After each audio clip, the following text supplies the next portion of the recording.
So at the Vintner Grill Strip here in Las Vegas. Oh my God, this is so exciting. We're here for the Camp to Belong fundraiser, and we are here with the man who has the vision to make this happen. It's unbelievable. Mark Curry here. He's the founder of Club Curry, this incredible organization that has put this event together tonight to raise funds for children that have been separated because of having to go into foster homes, and Camp to Belong brings them together for 6 days to help them, give them some support, and Mark is going to tell us more about it. Mark, great to meet you. What an honor. Nice meeting you. Thank you so much for your support and being here. Appreciate it. It's our pleasure. So tell us a little bit about why you started Club Curry and the Club to Belong, Camp to Belong. Well, so I had a good friend of mine and my partners who had spent time volunteering at the camp. Okay. And the camp was a week-long camp where they reunited siblings, and I thought, wow, that's very...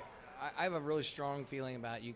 I've been fortunate and successful in my business life that you have to give something back. So you can't always just take, you have to give back. And so when she started talking to us about this story, it was pretty amazing to me that nobody would ever think about foster children and the fact that they would be separated nonetheless from their siblings. And I thought, I have a really good relationship with my brother now, and we all go through those things. But I thought, wow, if I knew I had a brother and that I wasn't connected with, that'd be really hard not to be able to be connected with them, as I go through life now. And so when I heard that they were doing the week-long camp, it was pretty amazing, the program that gets put together, and Lynn and all the people at Child Focus and what they do.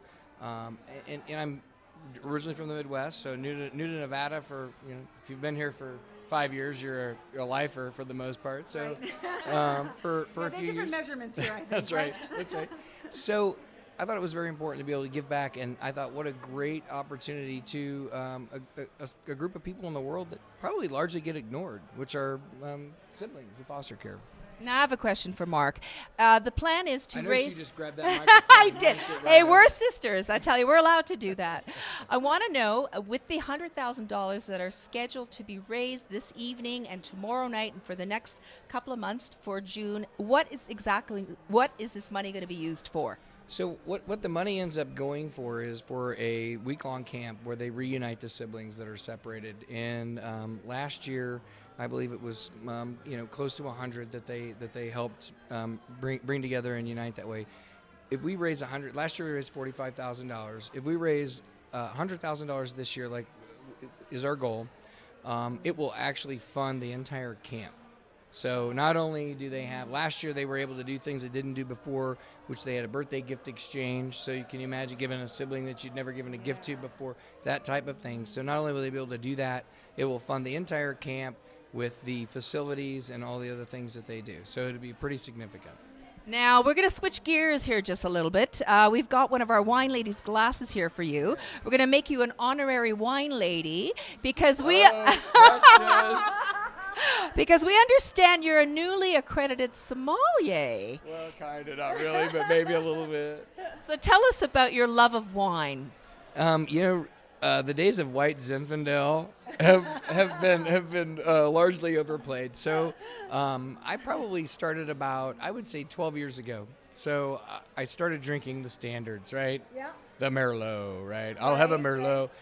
And I've since come to, now I am stuck in a Pinot Noir, Russian River Valley, Carneros. That's not a bad place to be stuck. And I'm so... Let me join you there.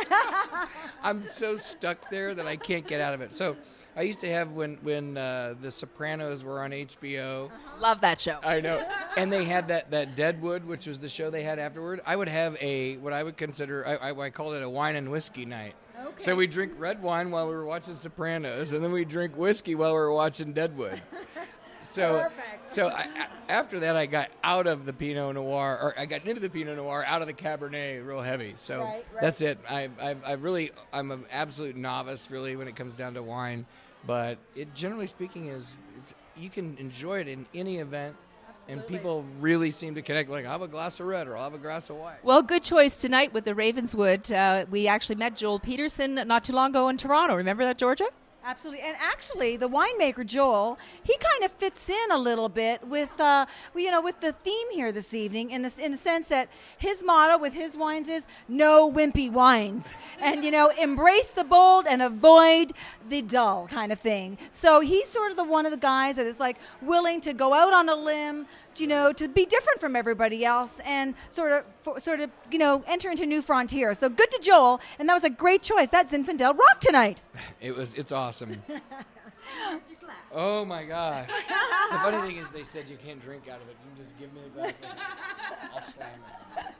All right. Well, thank you so much, Mark, and congratulations again on this stupendous evening and the incredible charity that you've developed here. Thank you guys very much for your support. We really appreciate it. Our pleasure. Thank you. Thanks, everybody.